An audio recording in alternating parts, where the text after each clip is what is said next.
boleh ringkaskan, maksudnya saya mendambakan, menginginkan, mengharapkan lahirnya satu masyarakat Islam yang confident.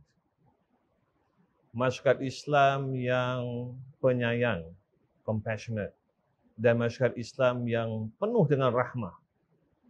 Apa juga yang kita lakukan harus mempunyai ciri 3 perkara ini. Kita confident, kita yakin dengan apa yang kita lakukan.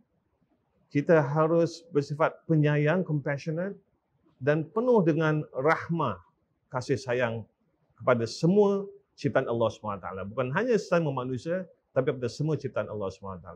Yang saya maksud dengan yakin bahawa seperti COVID sebagai contoh. COVID-19 sepanjang tahun 2020 adalah satu peluang untuk kita menilai keyakinan kita. Dan saya berbangga melihat keyakinan, daya tahan agamawan kita, para asatizah kita dalam menangani perkara seumpama tadi. Kita melakukan sesuatu bukan hanya kerana kita terpaksa. Kita melakukan sesuatu bukan hanya kerana ini darurat.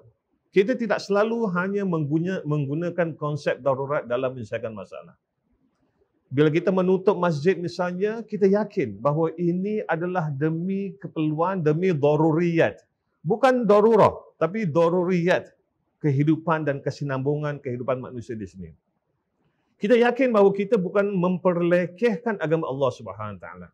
Kita bukan merubah hukum Allah Subhanahu Wa Taala, tidak. Kita yakin bahawa kita didorong, motivasi kita adalah untuk memainkan peranan kita sebagai khalifah di atas muka bumi Allah Subhanahu Wa Taala. Dan kita harus yakin.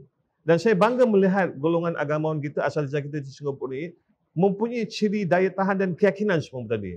Kita melakukan segala ini bukan kerana terpaksa. Apatah lagi mungkin ada sesumbang mengatakan bahawa ini kerana mengikut telunjuk kuasa-kuasa tertentu. Saya telah nyatakan tadi bahawa fatwa, jawatan fatwa bukanlah orang-orang MUIS, bukan staf MUIS. Jawatan fatwa adalah orang-orang independen, asatizah yang berkecuali. Seperti Ustaz Fatur Rahman dan beberapa asatizah yang lain tadi. Mereka membuat fatwa-fatwa keputusan penting ini demi untuk kemaslahatan ummah. Dan ini semua ialah untuk memainkan peranan kita sebagai khalifah di atas muka bumi Allah SWT ini. Dan bila kita melakukan fatwa-fatwa, kita mengeluarkan pandangan-pandangan ini, semua ialah dengan rasa compassion, rasa kasih sayang. Rasa untuk memelihara mereka-mereka yang kita sayangi. Jadi kalau boleh saya simpulkan, Fadhil Ustaz Aiman, kepada beberapa perkara. Pertama sekali saya ingin tegaskan tentang peranan kita sebagai khalifah di atas muka bumi Allah Subhanahu Wa Taala. Mungkin kita selalu terangkan bahawa ayat wa ma khalaqtul jinna wal insa illa liya'budun. Tidaklah aku ciptakan jin dan manusia melainkan untuk menyembah aku.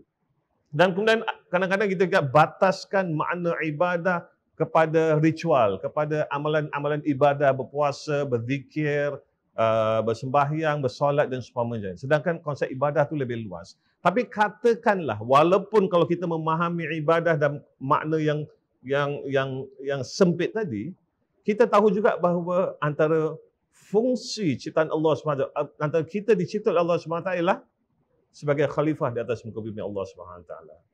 Inni ja'ilun fil ardi khalifah.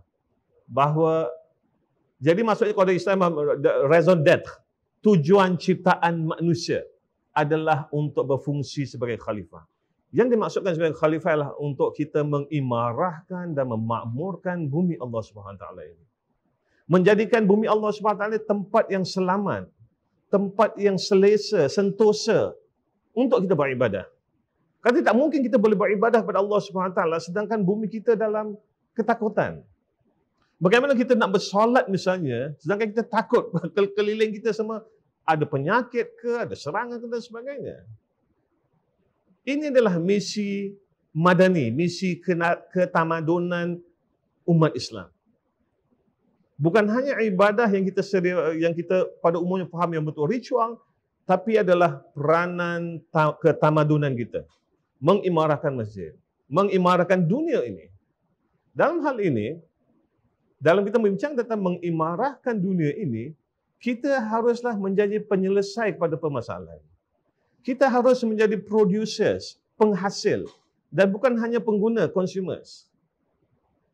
Alangkah baiknya bahawa bila kita bicara tentang vaksin, tak timbul masalah halal haram, Kita sepatutnya yang menghasilkan vaksin tadi. Maksud saya kita ialah orang umat Islam, para sains pakar-pakar sains, dan saya yakin bahawa di dalam makmal sains ramai pula pakar-pakar sains Islam kita. So jadi kita ingin menghasilkan dan bukan hanya pengguna saja. Dan kemudian kita tiba persoalan semua tadi. Tetapi kalaupun kita belum lagi menjadi penghasil, producers kepada vaksin ataupun penyelesaian pada permasalahan-permasalahan semasa, kita haruslah memberi sumbangan kepada menyelesaikan masalah ini. Bukan menjadi hambatan, bukan menjadi sinis.